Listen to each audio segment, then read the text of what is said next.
राग द्वेष के विजेता, मोक्ष मार्ग के प्रतिपादक चरम तीर्थंकर श्रीमन भगवान महावीर स्वामी के चरणों में कोटि कोटि वंदन करते हुए एक भवावतारी चर्चा चक्रवर्ती भीष्म प्रतिज्ञाधारी अखंड बाल ब्रह्मचारी आचार्य सम्राट पूज्य श्री जयमल जी महाराज साहब के चरणों में कोटि कोटि वंदन करते हुए उन्हीं के 11वें पटधर आचार्य सम्राट पूज्य श्री सुखचंद्र जी महाराज साहब के चरणों में कोटि कोटि वंदन। जय गच्छाधिपति व्याख्यान वाचस्पति उग्र विहारी वचन सिद्ध साधक 12वें पटधर आचार्य प्रभु श्री पार्श्वचंद्र जी महाराज साहब घोर तपस्वी उपाध्याय प्रभु श्री गुणचंद्र जी महाराज साहब मेरे अनंत आस्था के आयाम मम जीवन उद्धारक परम पूज्य गुरुदेव डॉक्टर श्री पदमचंद्र जी महाराज साहब के चरणों में कोटि कोटि वंदन करते हुए सभी गुरु भगवंतों के चरणों में वंदन करते हुए तो प्रथम चरण के अंदर हमने वंदन किया था, शरण को धारण किया था। आगे बढ़ते हैं, दूसरे तीसरे चरण का अभ्यास हम थोड़ी देर बाद करेंगे। पहले हम थोड़ा सा चौथे चरण के बारे में बात करते हैं। चौथे चरण का नाम है संकल्प साधना।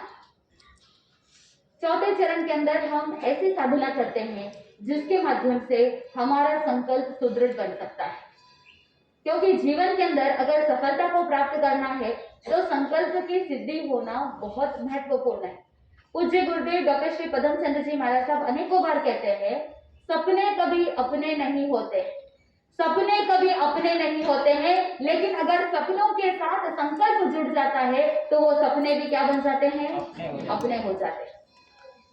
तो इसीलिए संकल्प की साधना करेंगे तो जो विजन, जो मिशन आपने सोचा है, आपने जो चिंतन किया है कि मेरी लाइफ का ये पर्पस है, मेरा मनुष्य जन्म प्राप्त हुआ है, मैं मनुष्य बना हूं, या मुझे ये जन्म प्राप्त हुआ है, उत्तम कुल जैन कुल मिला है, तो मेरे लाइफ का पर्पस क्या है। बहुत से लोगों को लाइफ का पर्पस भी पता नहीं होता है और कुछ लोगों को लाइफ का पर्पस पता होता है, लेकिन संकल्प की सुदृढ़ता की कमी के कारण से वो अपने जीवन के पर्पस को सॉल्व नहीं कर पाते। बहुत ही कम ऐसे विरले लोग होते हैं जो अपने संकल्प की सिद्धि के साथ, संकल्प की सुदृढ़ता के साथ अपने लाइफ पर्पस को जीते हैं और अपने लाइफ पर्पस को प्राप्त कर लेते हैं। तो फर्स्ट थिंग आपको आइडेंटिफाई करना है कि आपके लाइफ का पर्पस क्या है। तो उसे आइडेंटिफाई करने के लिए पहले चौथे चरण के अंदर संकल्प चक्र पर दृष्टि को केंद्रित करते हुए अपने चित्त की एकाग्रता को प्राप्त करना है, संकल्प को सुदृढ़ बनाना है। और जब हम अंतर की यात्रा करते हैं, जब हम अपने आप को रियलाइज करना प्रारंभ कर देते हैं, स्वयं को पहचानना प्रारंभ करते हैं, तब आपके समक्ष आता है लाइफ पर्पस। तभी आपको पता चलता है कि आपके जीवन का मकसद क्या है। आप जी रहे हैं तो क्यों जी रहे हैं, जीवन यापन कर रहे हैं तो क्यों कर रहे हैं। खाना पीना सोना ये तो आम जनता भी करती है, पशु पक्षी भी करते हैं। What is your life purpose, क्या करना है। इस गहराई तक पहुंचने के लिए यह चौथा चरण बहुत ही महत्वपूर्ण है। धर्म ध्यान में प्रवेश करने के लिए ज्ञानी जन कहते हैं कि पहले बाह्य आलंबन की आवश्यकता होती है, और जब बाह्य आलंबन के द्वारा आप भीतर की यात्रा प्रारंभ करते हैं, पहले बाह्य आलंबन लेते हुए स्व के अंदर प्रवेश, और जब आप स्व में प्रवेश करते हैं, फिर जैसे जैसे धर्म ध्यान की विशुद्धता बढ़ती है और जब आत्मा के कर्मों के वृंद कटने प्रारंभ हो जाते हैं, तब जाकर के साधक धर्म ध्यान से आगे बढ़कर के शुक्ल ध्यान में पहुंचता है। और शुक्ल ध्यान की जो उत्कृष्टता प्राप्त होती है उसमें बाह्य आलंबन की कोई जरूरत नहीं होती। आत्मा ही आलंबन है और आत्मरमणता के अंदर वो साधक तल्लीन हो जाता है। लेकिन अभी वर्तमान में शुक्ल ध्यान हो सकता है क्या? नहीं हो सकता है। हम किस लेवल तक पहुंच सकते हैं? धर्म ध्यान तक पहुंच सकते हैं। तो धर्म ध्यान के अंदर सिर्फ सामायिक लेकर के बैठ जाना, मुपत्ति बांध करके बैठ जाना, या सिर्फ धर्म स्थान में आकर के बैठ जाने से धर्म ध्यान होता है क्या? नहीं। आत्म रमणता तक पहुंचना, सोल रियलाइजेशन तक पहुंचना। सामायिक में बैठे हैं लेकिन आप गॉसिपिंग कर रहे हैं, आपस में गपशप लड़ा रहे हैं, विखता कर रहे हैं, निंदा कर रहे हैं, राग द्वेष कर रहे हैं, तो क्या वो वास्तव के अंदर सामायिक हुई?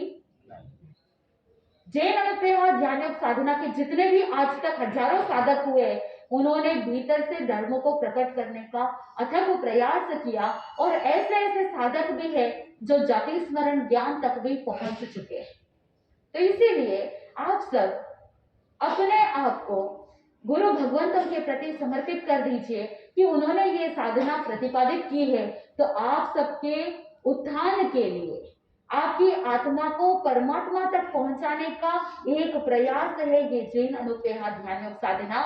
गुरुदेव मार्ग बता सकते हैं, लेकिन चलना किसको है? माँ आपको चलना सिखाती है उंगली पकड़ करके। कब तक उंगली पकड़ती है? जब तक बच्चा चलना नहीं सीखता है। लेकिन जब बच्चा चलने लग जाए तो माँ क्या करती है?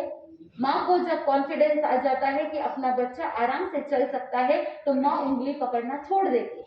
ठीक वैसे ही पूज्य गुरुदेव डॉक्टर श्री पदम चंद्र जी महाराज साहब ने अनन्य कृपा की, अनंत उपकार किया कि जैन अनुपेहा ध्यान साधना का प्रतिपादन किया। उन्होंने हम सबको ये साधना पद्धति दी जो जैन आगमों पर आधारित है। लेकिन चलना किसको है? चलना आपको है। अभ्यास किसको करना है?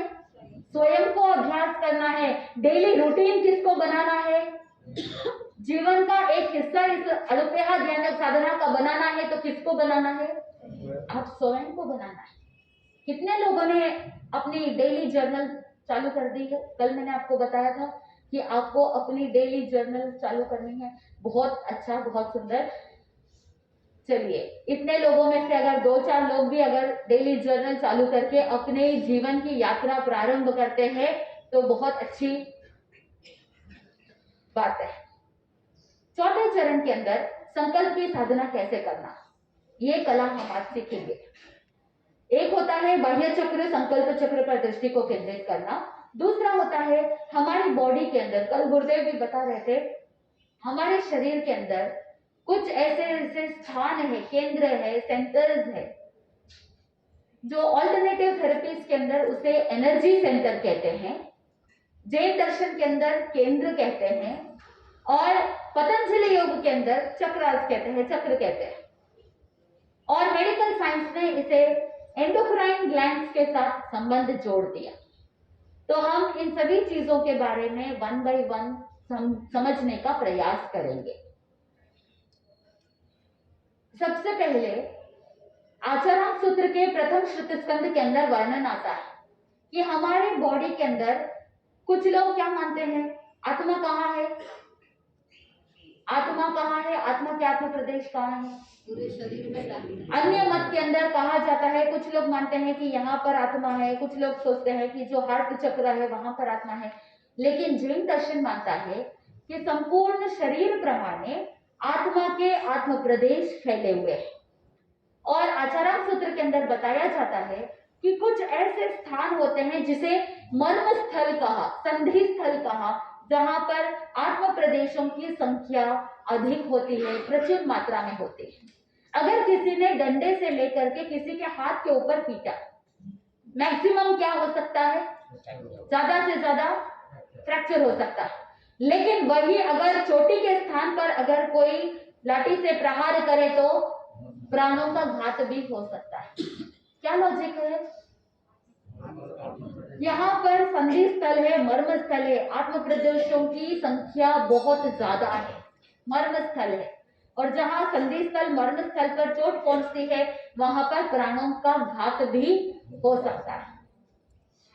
हार्ट अटैक आते हैं, चिंतन कीजिए कि वहां पर भी हार्ट चक्र है, यानी मर्म स्थल है, इसीलिए हार्ट अटैक आता है। तो कुछ व्यक्ति झेल लेते हैं उस शॉक को, झटके को, और कुछ लोग नहीं झेल पाते हैं। मर्म स्थल को चोट पहुंची, इसीलिए क्या हुआ?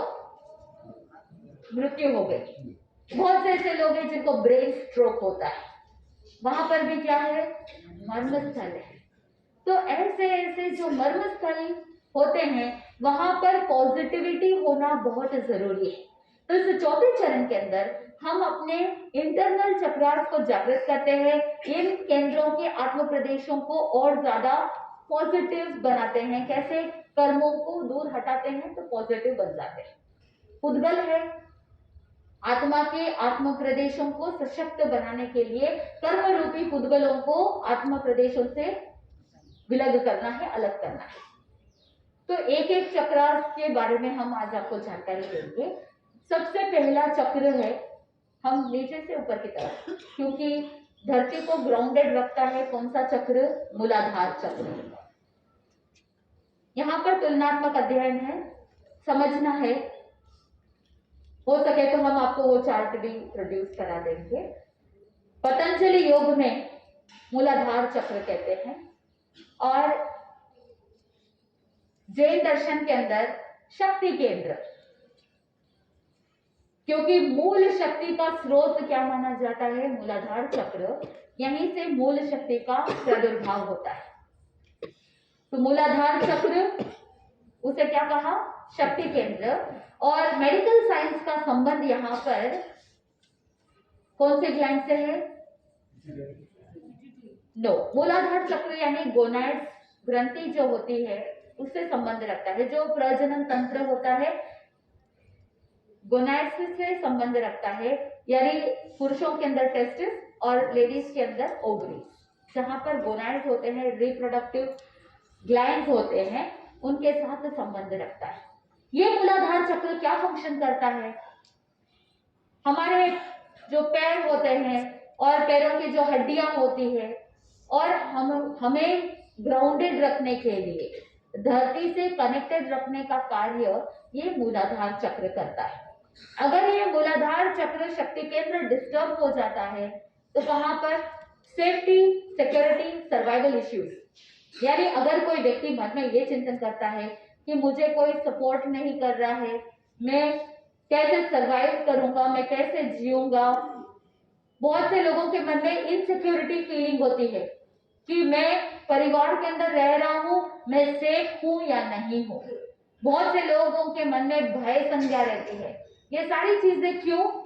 मूलाधार चक्र असंतुलित है, और जब मूलाधार चक्र संतुलित हो जाता है तब जाकर के ये सारे survival, safety issues, insecurity problem सारे सॉल्व हो जाते हैं। तो पहला चक्र कौन सा? मूलाधार चक्र। इसका स्थान कहाँ है? प्रजनन तंत्र जहां पर है, नाभि से 4 अंगुल नीचे। यस, जो रीढ़ की हड्डी का जो बेस होता है वो स्थान माना जाता है। नेक्स्ट आता है स्वादिष्टान चक्र। दूसरा है स्वादिष्टान चक्र। मूलाधार चक्र और स्वादिष्टान चक्र का बहुत गहरा संबंध है, दोनों एक दूसरे के साथ मिलजुल करके काम करते हैं। तो स्वादिष्टान चक्र को संकल्प केंद्र कहा। मूलाधार चक्र शक्ति केंद्र है और स्वादिष्टान चक्र संकल्प केंद्र कहा जाता है, और इसका संबंध भी गोनाड्स से रखा जाता है, क्योंकि मूलाधार और स्वादिष्टान चक्र के बीच में ज्यादा अंतर नहीं है। रीढ़ की हड्डी का जो सबसे बेस होता है, बेस ऑफ द स्पाइन, वो मूलाधार चक्र का स्थान है, और नाभि से 4 अंगुल नीचे जो स्थान होता है वो है स्वादिष्टान चक्र का। तो इन दोनों के फंक्शंस लगभग सेम है। प्रजनन तंत्र को स्ट्रेंथ देने का कार्य स्वादिष्टान चक्र करता है। संकल्प की सुदृढ़ता के लिए स्वादिष्टान चक्र बहुत ही महत्वपूर्ण सिद्ध होता है। तीसरा चक्र, जैसे हम ऊपर आगे बढ़ेंगे, नाभि से 4 अंगुल ऊपर, जिसे मणिपुर चक्र का सबसे ज्यादा इंपॉर्टेंट मणिपुर चक्र है। रिसर्च कहता है कि जितने भी इमोशंस होते हैं, ज्यादा से ज्यादा इन सभी चक्रास को अगर देखते हैं तो सबसे ज्यादा इमोशंस को अगर स्टोर किया जाता है वो कहाँ किया जाता है? मणिपुर चक्र, जिसे ऑल्टरनेटिव थेरेपीज के अंदर सोलार प्लेक्सस भी कहते हैं, जहां जैन दर्शन के अंदर तेजस शक्ति केंद्र कहा। तेजस केंद्र भी कह सकते हैं या तेजस शक्ति केंद्र भी कह सकते हैं, क्योंकि यहाँ पर डाइजेस्टिव सिस्टम के साथ संबंध रखता है। और आपको पता है शरीर कितने प्रकार के जैन दर्शन के अनुसार? 5, औदारिक, वैक्रिय, आहारक, तेजस और कार्बन। इन सभी शरीरों के बारे में हम कल बात करेंगे। यहाँ पर मैं सिर्फ तेजस शरीर के बारे में अभी बोलना चाहूंगी। तेजस शरीर क्या काम करता है, आप ये बता दीजिए। 25 बोल के अंदर आप कहते हैं ना, 7वें बोल है भोजन को पचाने, शरीर 5। आप कहते हैं कि तेजस शरीर का कार्य है भोजन पचाने का। पूज्य गुरुदेव डॉक्टर श्री पदम चंद्र जी महाराज साहब कहते हैं कि तेजस शरीर सिर्फ भोजन पचाने का कार्य नहीं करता है, तेजस शरीर और कार्बन शरीर, इन दोनों का बहुत गहरा संबंध है। तेजस शरीर और कार्बन शरीर दोनों साथ साथ चलते हैं। तो कार्बन शरीर जो है वो कर्मों का समूह से बना हुआ है कार्बन शरीर, और कर्मों को जला करके लोकर्म करने का कार्य कौन करता है? तेजस शरीर। तो सिर्फ भोजन पचाने का कार्य नहीं, आत्मा के साथ जो कर्म लगे हुए हैं, जो कार्बन शरीर है, कार्बन शरीर के अंदर कर्मों का पिंड है, कर्मों का समूह है, उन कर्मों को जला करके लोकर्म करने का कार्य तेजस शरीर करता है। और जब आप तपस्या करते हैं, साधना करते हैं, तो तेजस शरीर जागृत हो जाता है, और जब तेजस शरीर जागृत होता है तभी कर्म जल करके जर्जरित हो जाते हैं। This is the process. तो जब तेजस शक्ति केंद्र जागृत होता है, आप जब तपस्या करते हैं, तो ये तेजस शक्ति केंद्र जो नाभि के 4 अंगुल ऊपर है, वहां पर जब जागृत हो जाता है तो आपके अंदर एनर्जी प्रोड्यूस होती है। रिसर्च कहता है, संशोधन कहता है, सिर्फ जैन दर्शन ही नहीं, आज विज्ञान इतना रिसर्च कर रहा है कि आप जब रेगुलर उपवास करते हैं या ऑल्टरनेटिव डे फास्टिंग करते हैं, तो कैंसर तक को भी क्या कर सकते हैं हम? कैंसर के अंदर भी राहत मिल सकती है, क्योंकि जब तपस्या करते हैं तो कैंसर के सेल्स को भोजन नहीं मिलता, और कैंसर सेल्स जब डिस्ट्रॉय होते हैं तो साधक सहज में स्वस्थ बन जाता है। तो ऑल्टरनेटिव फास्टिंग के ऊपर अमेरिका के अंदर यूनिवर्सिटीज के अंदर रिसर्च हुआ, और इस रिसर्च के दौरान ज्ञानी जन बताते हैं कि ऑल्टरनेटिव डे फास्टिंग से कैंसर में राहत मिलती है। और अब रिसर्च चल रहा है 8वीं तक के ऊपर। 3 डेज कंटिन्यूअस फास्टिंग के माध्यम से शरीर के अंदर, बॉडी के सेल्स के अंदर क्या क्या चेंजेस प्राप्त हो रहे हैं, वो सारा का सारा रिसर्च अभी जारी है। तो जैन दर्शन के अंदर, जैन धर्म आपको पहले से ही तपस्या का महत्व बताता है कि किस तरह से आप स्वस्थ रह सकते हैं। यस, तो ये तीसरा चक्र जो है वो है मणिपुर चक्र, जिसका स्थान है नाभि से 4 अंगुल ऊपर। और आपको पता है कि यहाँ जो स्थान है पीछे, वहां पर हमारी किडनीज होती है, करेक्ट? जहां मेरे अभी हाथ है वहां पर किडनीज होती है। तो ये किडनी इतना ही है, छोटा सा, और इस छोटे से किडनी के ऊपर आपने कितना लोड डाला है? दिन भर जितना आवश्यक है उससे ज्यादा आप क्या करते हैं? आपको लगता है कि भोजन नहीं करेंगे तो शरीर स्टार्विंग मोड में चला जाता है, लेकिन आप इस भ्रांति में मत रहना, क्योंकि जब हम भोजन करते हैं तब जो एनर्जी मिलनी चाहिए थोड़ी एनर्जी मिल जाती है, और बाकी का जो है वो फैट में कन्वर्ट हो जाता है। तो जब आप भोजन नहीं करते हैं तो ये फैट गल करके एनर्जी में कन्वर्ट हो जाता है। तो जब आप तपस्या करते हैं तो शरीर स्टार्विंग मोड में नहीं जाता है। जब आप उपवास करते हैं तो जो फैट स्टोर्ड है उसको जो अक्यूमुलेटेड फैट है वो एनर्जी में कन्वर्ट होता है, फैटी एसिड्स में कन्वर्ट होता है, अमाइनो एसिड्स में कन्वर्ट होता है, एंजाइम्स में कन्वर्ट होते हैं, और वो सारे एंजाइम्स आपको एनर्जी देता है। यस, तो यहाँ पर आपकी बॉडी स्टार्विंग मोड में नहीं जाती, और जब तक आपका शरीर वांटिंग मोड में, स्टार्विंग मोड में नहीं जाता, तब तक कोई चिंता की बात नहीं होती। तो ये मणिपुर चक्र जहां पर किडनीज है, छोटे से किडनी पर आप बहुत ज्यादा लोड डालते हैं तो किडनीज क्या हो जाती है? इलास्टिक टिश्यू है, कोई भी इलास्टिक को खींचते हैं, एक हद तक वो इलास्टिक स्ट्रेच होता है, अति स्ट्रेच किया तो टूट जाता है। सिमिलरली हमारी बॉडी के अंदर भी जितने भी ऑर्गन्स है, जितने भी ग्लैंड्स है, जितने भी टिश्यूज है, वो बहुत सारे इलास्टिक टिश्यूज है। अगर बहुत ज्यादा उसको ओवर स्ट्रेन किया तो बाद में फंक्शन करना बंद कर देता है। तो इन किडनीज के ऊपर, जैसे ये मेरे हाथ यहाँ पर मैं रख रही हूँ, सेम इसी शेप में एड्रिनल ग्रंथि होती है। तो मेडिकल साइंस मणिपुर चक्र का संबंध किसके साथ रखता है? एड्रिनल ग्रंथि।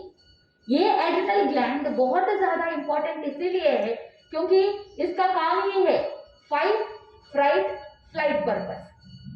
जब भी बॉडी में कोई भी इमरजेंसी है, हर इमरजेंसी सिचुएशन को ये एड्रिनल ग्रंथि, इसके अंदर जो स्राव होते हैं, एंजाइम्स होते हैं, हार्मोन्स होते हैं, उनको प्रोड्यूस करता है। Adrenaline, nor adrenaline. और जब आप बार बार एंजाइटी में जा रहे हैं, बार बार स्ट्रेस में जा रहे हैं, एक बार व्यक्ति स्ट्रेस में जाता है तो इस स्ट्रेस से कोप अप करने के लिए बॉडी के अंदर सेल्फ डिफेंस मैकेनिज्म है, बॉडी अपने आप डिफेंड करती है। लेकिन अगर टू मच हो जाता है तो बॉडी क्या करेगा? Wanting mode. और जब ये शरीर वांटिंग मोड में जाता है तब जाकर के आपको डॉक्टर के पास जाना पड़ता है और फिर डॉक्टर आपको केमिकल्स के रूप में उन हॉर्मोन्स को आपकी बॉडी में या तो टैबलेट के वे में या इंजेक्शन के वे में आपको दे देते हैं। जो शरीर के अंदर सहज में प्रोड्यूस हो रहा है उसमें कोई साइड इफेक्ट नहीं है। जैसे ब्रेन को शांत रखने के लिए वेलियम चाहिए, डोपामाइन चाहिए, सेरोटोनिन चाहिए, जब बॉडी स्वयं प्रोड्यूस करती है तो कोई प्रॉब्लम नहीं है। लेकिन जब आप बार बार स्ट्रेस में जा रहे हैं, बार बार एंजाइटी में जा रहे हैं, बार बार डिप्रेशन में जा रहे हैं तो सेल्फ डिफेंस मैकेनिज्म से और ज्यादा हो गया है, तब जाकर के आपको डॉक्टर्स क्या करते हैं? बाहर से वेलियम टैबलेट्स देते हैं। एम आई राइट? और जो बाहर से केमिकल्स जा रहे हैं वो आपको साइड इफेक्ट्स देते हैं। तो क्या करना है? उतना ही स्ट्रेस लेना है जितना बॉडी हैंडल कर सकता है, उससे ज्यादा स्ट्रेस जरूरत नहीं है। एक स्ट्रेस होता है यू स्ट्रेस और एक होता है डिस्ट्रेस। यू स्ट्रेस यानी पॉजिटिव स्ट्रेस। अगर व्यक्ति को काम करना है तो थोड़ा सा पुश की जरूरत होती है और उसे पॉजिटिव स्ट्रेस कहा, यू स्ट्रेस कहा, मेडिकल साइंस यही कहता है। लेकिन बहुत बार ऐसा होता है कि व्यक्ति क्या करता है? नेगेटिव में चला जाता है यानी डिस्ट्रेस, और वो नेगेटिव स्ट्रेस शरीर के लिए, मन के लिए हानिकारक होता है। तो आप चिंतन कीजिए, अगर आप पॉजिटिव कोई अच्छा काम कर रहे हैं और थोड़ा सा आपको पुश मिल रहा है वो तो ठीक है, अच्छा है, थोड़ा सा पुश मिलता है। अगर आपको बड़ों ने अगर एक बात कह दी तो आपके कार्य को गति देने के लिए ही वो बात कही है, तब तक के लिए कोई प्रॉब्लम नहीं है। मणिपुर चक्र भी अच्छे से काम करता है, एड्रिनल ग्रंथि भी अच्छे से काम करता है, क्योंकि वो फाइट मोड में चला जाता है। यस, मुझे कुछ करके दिखाना है, I can do it, I will do it, उस मोड में चला जाता है, क्योंकि एड्रिनल ग्लैंड आपको वो स्ट्रेंथ देता है, संकल्प को मजबूत बनाता है, तेजस शक्ति केंद्र को जागृत कर देता है। और वही अगर आपने फ्राइट मोड में चले गए, फ्राइट मोड क्या होता है कि आप भयभीत हो गए, भय संज्ञा, सारे इमोशंस या तो लव बेस्ड होंगे, पॉजिटिव होंगे, या फियर बेस्ड होंगे यानी भय से पीड़ित होंगे। तो नेगेटिव इमोशन सारे किस में आ सकते हैं? फियर बेस्ड में आ सकते हैं, जो मणिपुर चक्र के अंदर फ्राइट मोड में ले जाता है। और एड्रिनल ग्रंथि को यहाँ पर कहा जाता है स्टोर हाउस ऑफ एनर्जी। जैसे आपके घर में स्टोर होता है ना, आप क्या करते हैं? स्टोर के अंदर बहुत सारा सामान रखते हैं। घर के अंदर जितना भी रॉ मटेरियल है भोजन तैयार करने के, वो सारे रॉ मटेरियल्स आपको थोड़े थोड़े किचन में मिलेंगे, लेकिन स्टॉक कहाँ मिलेगा? स्टोर में मिलेगा। वैसे ही हमारी बॉडी के अंदर जितनी जितनी जिस जिस ऑर्गन को एनर्जी चाहिए उतना उतना हर ऑर्गन तक पहुंच जाता है, लेकिन उसको सप्लाई कहाँ से होता है? मणिपुर चक्र से, तेजस शक्ति केंद्र से, एड्रिनल ग्रंथि से, जो स्टोर हाउस ऑफ एनर्जी कहा जाता है। जब जब भी बॉडी में इमरजेंसी सिचुएशंस आए हैं, जैसे मान लो यहाँ पर कोई एक सांप आ गया है, आप क्या करेंगे? कुछ लोग फ्राइट मोड में चले जाएंगे, भयभीत होकर के उनके पैर जम जाएंगे फेविकॉल की तरह, और कुछ लोग क्या करेंगे? सामना करेंगे, फाइट मोड, और कुछ लोग होते हैं फ्लाइट, भाग जाते हैं। तो ये तीनों रिएक्शंस कहां से मिले हैं? एड्रिनल ग्रंथि से। तो ये मणिपुर चक्र बहुत ज्यादा इंपॉर्टेंट इसीलिए है क्योंकि मैक्सिमम इमोशंस हम यहाँ सोलर प्लेक्सस में मणिपुर चक्र में स्टोर करके रखते हैं। इसका हीलिंग होना बहुत जरूरी है। एक और महत्वपूर्ण बात, बहुत से लोगों को लंबी गहरी श्वास लेने में दिक्कत आती है। अगर मणिपुर चक्र को हील किया जाए, मणिपुर चक्र को एक्टिवेट किया जाए तो श्वास लेने की प्रक्रिया आराम से हो सकती है, डीप ब्रीदिंग इजीली हो सकता है। मणिपुर चक्र को हील करना है, तो ये तीसरा चक्र है मणिपुर चक्र। चौथा है कौन सा? हार्ट चक्र। हृदय का स्थान बताया जाता है और इसे अनाहत चक्र कहते हैं, इंग्लिश में हार्ट चक्र कहते हैं। और जैन दर्शन के अंदर इसे आनंद केंद्र कहते हैं, क्योंकि परम आनंद की प्राप्ति कहाँ होती है, इसे आनंद केंद्र का। अनाहत चक्र हृदय का स्थान है और जैन दर्शन के अंदर इसे आनंद केंद्र का। और जितने भी लव बेस्ड इमोशंस है, जितने भी पॉजिटिव इमोशंस है, वो कहाँ से आते हैं, हार्ट चक्र से आते हैं। तो जब आपका हार्ट चक्र एक्टिवेट रहता है तो प्राणी मात्र के प्रति अनुकंपा की भावना जागृत होती है, मन में क्षमा भाव जागृत होता है। तो फॉरगिवनेस कहाँ से आती है, हार्ट चक्र अगर आपका अच्छा रहता है, एक्टिवेटेड रहता है, तो आपका हार्ट भी अच्छे से फंक्शन करता है। हार्ट के साथ साथ मेडिकल साइंस इसका संबंध रखता है थाइमस ग्रंथि के साथ। यहाँ पर दो फेफड़े होते हैं, लंग्स होते हैं, दोनों फेफड़ों के बीच में एक छोटा सा इतना सा थाइमस ग्रंथि होता है। हमारी बॉडी के इम्यूनिटी के लिए थाइमस ग्लैंड बहुत ज्यादा काम करता है और ये थाइमस ग्लैंड जब बच्चे होते हैं, छोटे होते हैं, तब ये अच्छे से डेवलप होता है। एक उम्र के बाद थाइमस ग्लैंड डेवलप होना स्टॉप कर देता है और इसी थाइमस ग्लैंड के अंदर टी सेल्स होते हैं। थाइमस यानी टी और इसके अंदर टी सेल्स होते हैं। हमारी बॉडी के अंदर अगर सपोज कहीं पर कोई कट हुआ है और उस कट को ब्लड ब्लीडिंग हो रहा है, उस ब्लड को स्टॉप करने का मैकेनिज्म कहाँ है, बॉडी में ही है। तो ये थाइमस ग्लैंड के अंदर जो टी सेल्स होते हैं, टी लिम्फोसाइट्स, वो क्या करते हैं, जहां टारगेट प्लेस है वहां पर वो टी सेल्स को भेजता है। और टी लिम्फोसाइट्स में भी बहुत सारे सेल्स होते हैं।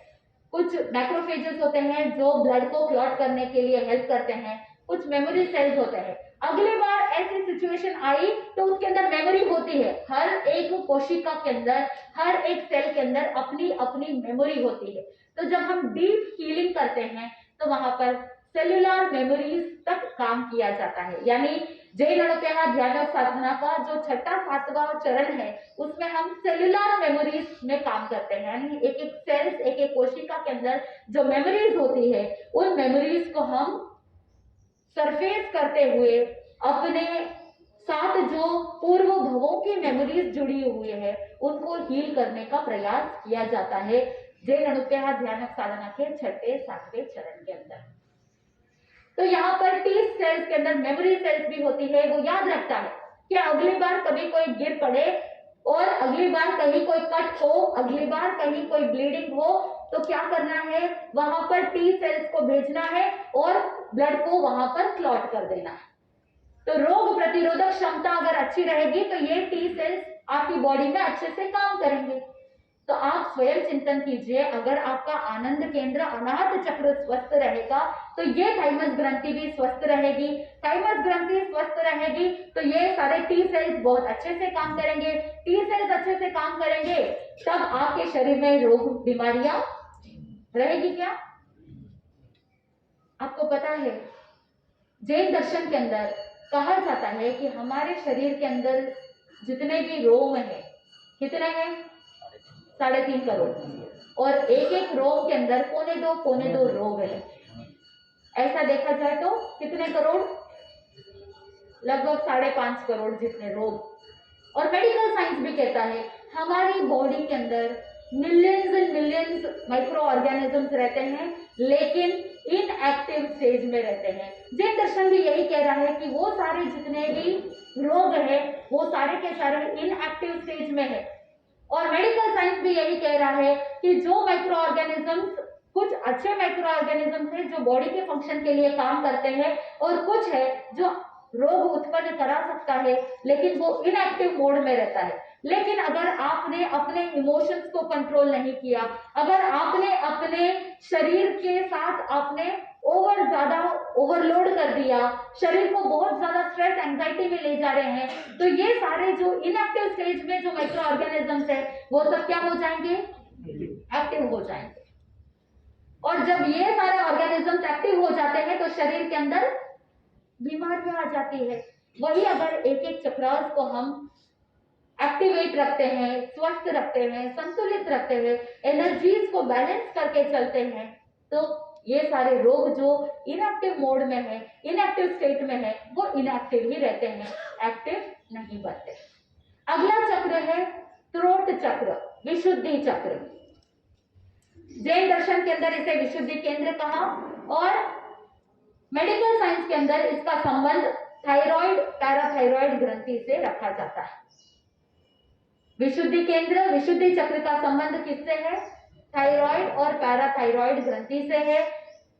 बहुत बार बहुत से बच्चे कम्युनिकेट नहीं कर पाते हैं, अपनी भावनाओं को, अपनी संवेदनाओं को, अपनी फीलिंग्स को, अपने इमोशंस को एक्सप्रेस नहीं कर पाते, ब्लॉकेज। तो ये थॉट ऑफ एक्सप्रेशन कौन देता है? विशुद्धि चक्र। अगर विशुद्धि चक्र संतुलित रहता है, एक्टिव रहता है, तो व्यक्ति अपने इमोशंस को एक्सप्रेस कर पाता है। आप घुटते नहीं हैं, अंदर ही अंदर अगर अपने इमोशंस के साथ घुटते रहते हैं, तब ये थायराइड और पैराथायराइड ग्रंथि के ऊपर उसका इफेक्ट आता है। फिर आगे चल करके हाइपोथायराइडिज्म, हाइपरथायराइडिज्म, थायराइड की समस्या प्रारंभ हो जाती है और थायराइड के पीछे छोटे छोटे पीनट जैसे, यानी जैसे मूंगफली होती है ना, मूंगफली के जितने दाने जितने पीछे पैराथायराइड ग्रंथि होती है। दिखने में बहुत छोटे हैं लेकिन काम बहुत ज्यादा करते हैं। विटामिन डी और कैल्शियम को पूरे बॉडी में पहुंचाने का कार्य कौन करता है? पैराथायराइड ग्रंथि।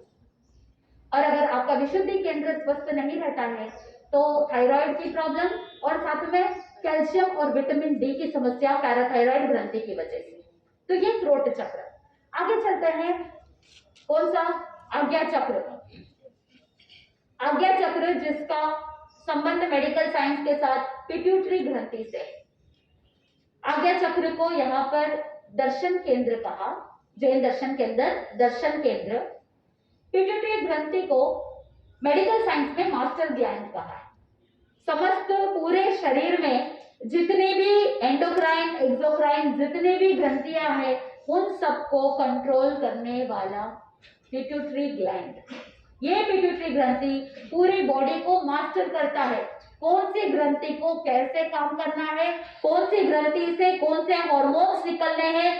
भूख लग रही है पेट में, आप कहोगे कि चूहे दौड़ रहे हैं, है ना? जब पेट में भूख लगती है इसका मतलब क्या हुआ? हाइड्रोक्लोरिक एसिड प्रोड्यूस हुआ है। एसिड जब प्रोड्यूस होता है और भोजन को पचाने के एंजाइम्स अपने अपने समय पर, क्योंकि हमारी बॉडी के अंदर बायोलॉजिकल क्लॉक लगा हुआ है जिसका कंट्रोल सहस्रार चक्र करता है, पीनियल ग्रंथि करता है। उसको पता है कि कब क्या करना है। तो जब एसिड प्रोड्यूस होता है तो पिट्यूटरी ग्रंथि संदेश पहुंचाता है कि अभी भोजन का समय है, क्या करना है। यहाँ पर जितने भी हार्मोन्स चाहिए, एंजाइम्स चाहिए, उन सबको क्या कर दिया जाए? भेज दिया जाए। जब बच्चे बिल्कुल छोटे होते हैं तो यही पिट्यूटरी ग्रंथि ग्रोथ हार्मोन्स को प्रोड्यूस करती है। वो जाकर के थायराइड को संदेश पहुंचाती है कि थायराइड स्टिमुलेटिंग हार्मोन पिट्यूटरी ग्रंथि से निकलता है और वो थायराइड स्टिमुलेटिंग हार्मोन थायराइड तक जाकर के थायराइड को कहता है कि भाई तुमको क्या करना है? हार्मोन्स को प्रोड्यूस करना है जो थायराइड को स्वस्थ रखता है, थायरोक्सिन हार्मोन। जो डॉक्टर्स बैठे हैं उनको पता है और जो साइंस के विद्यार्थी या साइंस के टीचर्स बैठे हैं उनको भी पता है कि मैं जो बोल रही हूँ वो सटीक है। तो वहां पर ये सारे हार्मोन्स हमारी बॉडी के एक दूसरे के साथ इंटरकनेक्टेड है। और मेडिकल साइंस के साथ साथ पतंजलि योग के अंदर भी कहा जाता है कि एक चक्र दूसरे चक्र के साथ संबंध रखता है। अगर एक चक्र डिस्टर्ब होता है तो धीरे धीरे करके सारे चक्रास इम्बैलेंस हो जाते हैं। एक मर्म स्थल अगर डिस्टर्ब हुआ है, कहीं पर कुछ आत्म प्रदेश इधर उधर हुए हैं या डिस्टर्ब हुए हैं, तो बाकी सारे आत्म प्रदेशों के अंदर भी उसका इफेक्ट देखने को मिलता है। तो ये पिट्यूटरी ग्लैंड बहुत ज्यादा कार्य करता है क्योंकि मास्टर ग्लैंड है, पूरी बॉडी को कंट्रोल करता है, जो आज्ञा चक्र है। अगर आज्ञा चक्र एक्टिव रहता है तो इंट्यूशंस तक भी पहुंच सकते हैं, यानी पूर्वाभास होना, ओघ संज्ञा तक भी पहुंच सकते हैं। तो ये पिट्यूटरी ग्लैंड दर्शन केंद्र जागृत होता है, तब जाकर के आप अपने पास्ट लाइफ के मेमोरीज को भी टैप कर सकते हैं, आप जाति स्मरण ज्ञान तक भी पहुंच सकते हैं, जब मति ज्ञान और शुद्ध ज्ञान की निर्मलता प्राप्त हो जाती है। और यह निर्मलता कब प्राप्त होती है? जब आपका दर्शन केंद्र और साथ में लास्ट चक्र है सहस्रार चक्र, जिसका स्थान ये है, चोटी का स्थान। सहस्रार चक्र जिसका संबंध पीनियल ग्लैंड से है, पीनियल ग्रंथि से है, ज्ञान केंद्र जिसे जैन दर्शन के अंदर कहा जाता है। ये ज्ञान केंद्र आपके भीतर के इंट्यूशंस को और स्ट्रॉन्ग बनाता है। आपके मति ज्ञान, शुद्ध ज्ञान को निर्मल बनाने के लिए यह सहस्रार चक्र, पिट्यूटरी ग्रंथि, ज्ञान केंद्र कार्य करता है। ये पीनियल ग्लैंड इतना महत्वपूर्ण है क्योंकि रात्रि के समय में आपको नींद आती है तो इस पीनियल ग्लैंड की मेहरबानी है, क्योंकि पीनियल ग्लैंड से एक स्राव निकलता है मेलेटोनिन, और जब मेलेटोनिन प्रोड्यूस होता है वो रात्रि के समय में।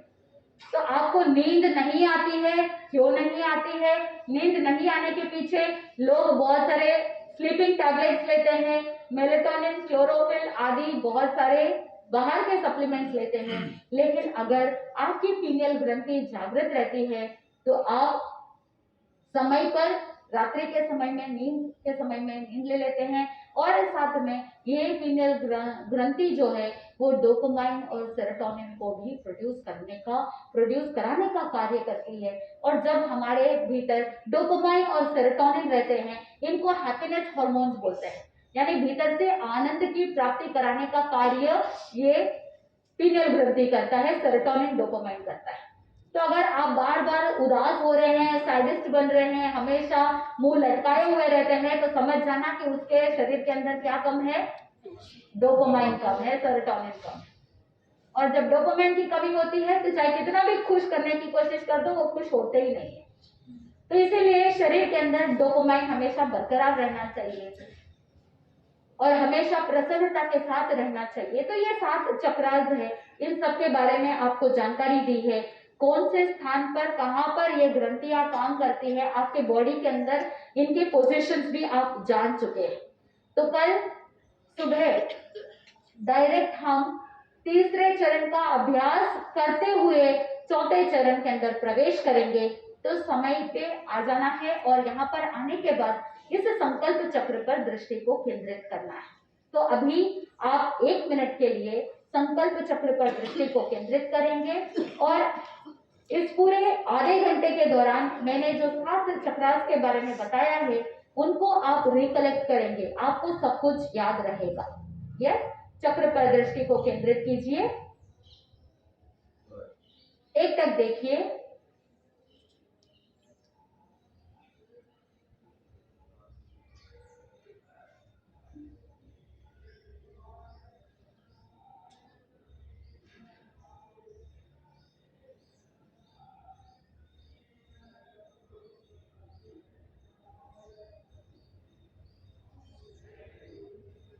जैसे जैसे संकल्प चक्र पर दृष्टि को केंद्रित करते जाएंगे आपकी चित्त की एकाग्रता बढ़ती जाएगी। एक तक देखिए, जब आंखों के पलके भारी होने लगे आंखों को कोमलता के साथ बंद कर लीजिए। यस, आंखों को बंद कर लीजिए।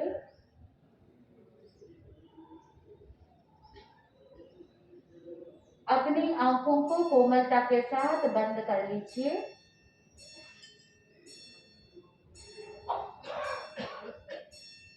आज के इस सेशन के दौरान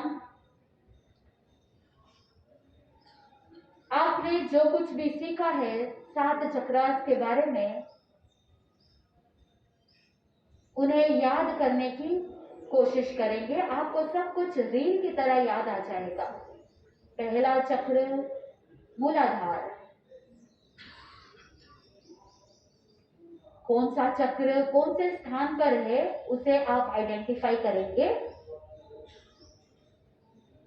अगले 1 मिनट में 7 चक्रास और 7 चक्रास के स्थान को आइडेंटिफाई करेंगे।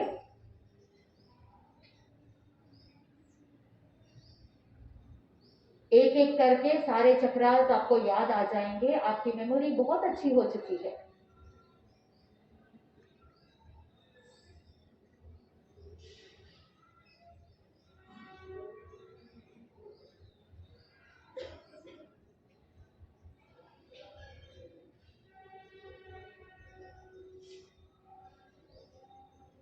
अगले 30 सेकेंड्स में सारे चक्रास आपको याद आ चुके हैं।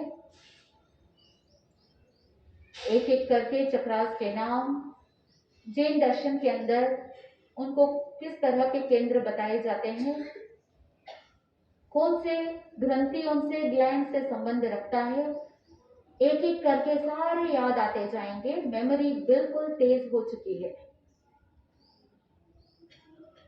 Last 20 seconds. मन बिल्कुल शांत है और एक एक करके सारी चीजें आपकी आंखों के समक्ष आ रही है। आपको बिल्कुल सारी बातें याद आ रही है। Last 10 seconds.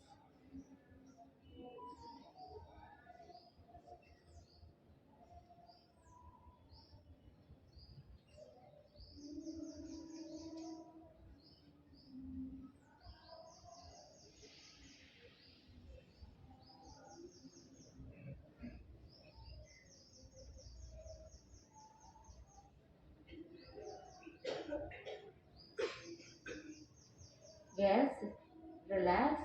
जब कभी भी आप तैयार हो अपनी हथेलियों को आंखों के ऊपर रखते हुए रिलैक्स हो जाइए। बिल्कुल रिलैक्स। आज का आपका होमवर्क, दिन भर में जब भी अनुकूलता हो, जब भी समय मिले, तो तीसरे चरण का ज्ञान मुद्रा के साथ 1 या 2 पद, मिनिमम 5 पद कर सकते हैं तो बहुत अच्छा है, लेकिन कम से कम 1 या 2 पद का अभ्यास जरूर करना है। और साथ में इन सभी चक्रास के बारे में जो आज जानकारी दी गई है उन सबको जानने का प्रयास करेंगे और साथ में याद करने का प्रयास करेंगे। आप अपनी मेमोरी को टेस्ट कीजिए, नोटबुक लीजिए, पेन लीजिए और कोशिश कीजिए पहला चक्र कौन सा है। आप कॉलम्स बनाइए। सबसे पहला कॉलम पतंजलि योग का कर लीजिए, जैन दर्शन, मेडिकल साइंस के माध्यम से कौन सी ग्रंथि है और उसका स्थान कहाँ है। 4 कॉलम्स बन जाएंगे, पतंजलि योग, जैन दर्शन, ग्लैंड, ग्रंथि और स्थान। एक एक करके याद करने का प्रयास कीजिए, खुद को पता चल जाएगा कि आपको कितना याद रहता है। ऐसे ही प्रैक्टिस करते जाएंगे तो आपकी मेमोरी तेज होती जाएगी। तो आज का आपका होमवर्क इन 7 केंद्रों को, 7 चक्रास को याद करने का, मेमोराइज करने का प्रयास करेंगे।